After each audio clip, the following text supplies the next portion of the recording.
Hey you guys, welcome back to my channel. So today I'm bringing an informative video on what an oficialía is. Una oficialía es básicamente una oficina de los vital records. Some may know it as public records. I think it has different names depending on where you are in the US. But you guys get what I mean. It's an office where you can go and get anywhere from a birth certificate to a death certificate or a marriage license. So in this case, it is the same thing. Aquí en Mexico, here in Mexico, they're called oficialías, and every single municipio, which is town or city in Mexico, has oficialías. So now registros civiles are a place where you go after you have a baby, and in comparison to the states, your baby is pretty much registered in the hospital, and then you come home and then the birth certificate or social security is mailed to you. Here it's a little different. You have to actually go up to the registro civil and take 2 witnesses and have your baby registered.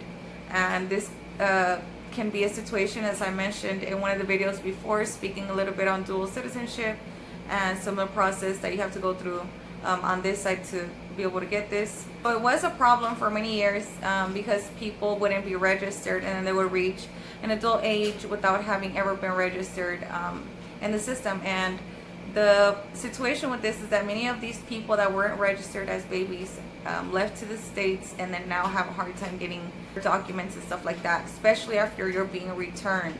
So let's say that you are from any state in Mexico and you want a birth certificate, but you don't really know how to go about getting one or where to get one. The first thing that you do is look for an oficialía.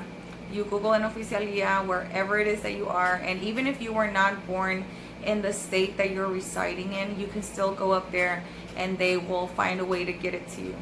Now back then it was really hard for you to get your birth certificate if you were in another state. You had to pay like big amounts of money to get it transferred to you, and it was just todo un caos, todo un lío. Ya saben que soy honesta y la verdad es que los trámites en México sí son tediosos. Y les voy a insertar aquí uno de los clips que tomé hace poquito que yo fui, porque igual por un requisito de titulación querían que mi acta de nacimiento estuviera actualizada. No querían, even if I had been registered in that same oficialía, if it said that they had given me a copy in 2017, they wanted an updated one. So así es aquí, así son los trámites.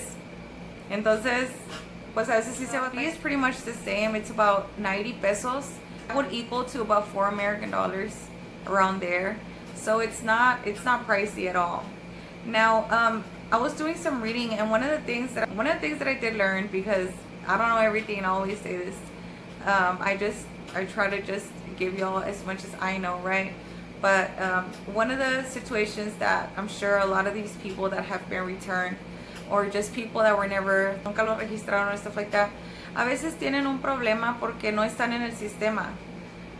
Entonces se tienen que digitalizar primero, no aparecen. Like let's say you just walk up to any oficialía, and because you've never lived here or whatever, you don't pop up on the system, you don't show up right on there.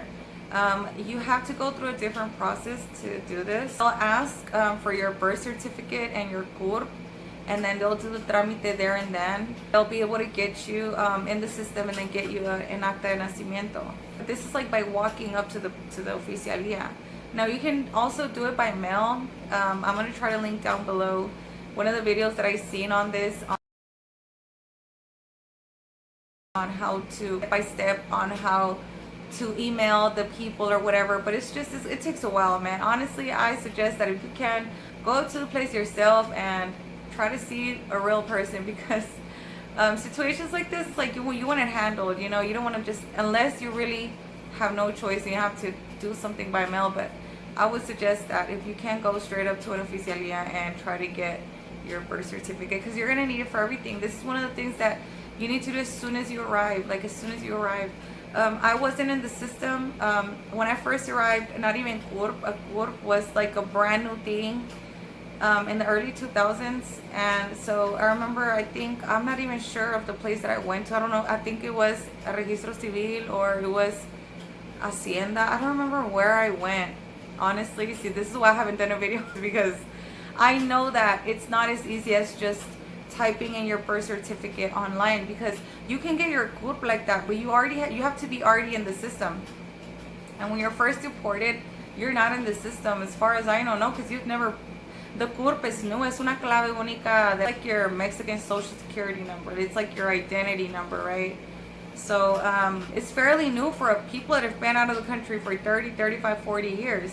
So I haven't put anything out on CURP yet. If you know, let us know down in the comments below.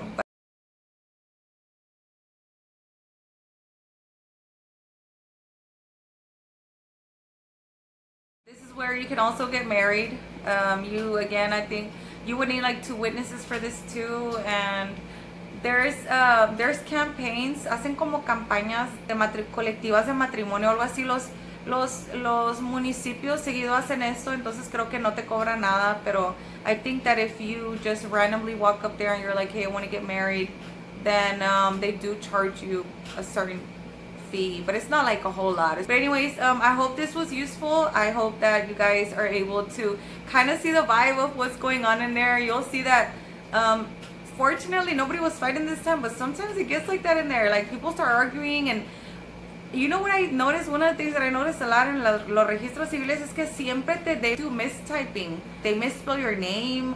There's a lot of correction to numbers and letters, so La CURP aquí. En el acta de nacimiento que me acaban de dar está mal. Y hay corrección. man, I highly suggest that if you do any type of trámite in Mexico, please double check that your name, like letter by letter, number by number, that everything is completely how it's supposed to be and in its place, because to get it changed, even a number, even a letter, man, it's gonna be a whole nother hassle. Sometimes it can be frustrating, even little stuff like that, to get something like that changed. Es todo un show. Si vives en México otra vez, pues yo creo que me entiendes muy bien, ¿verdad? De lo tedioso que puede ser, pero pues, anyways, espero que estén bien, espero que esta información les sirva. Si tienes algo que agregar, pues nos puedes decir en los comentarios. I hope you guys are blessed. Y'all have a great evening. Ando acá en la oficialía general número 2. Voy a ver si puedo sacar un acta de nacimiento original, porque ando en lo del proceso de titulación y es lo que me están pidiendo. ¿A usted lo registraron grande? Sí, ¿verdad? Registro de nacimiento, registro de matrimonio, registro de defunción, es lo que se tramita aquí. Y luego algunas otras cosas, no sé. Allá atrás es donde pasan con los testigos a registrar a los niños. Look at all the babies. They have babies everywhere.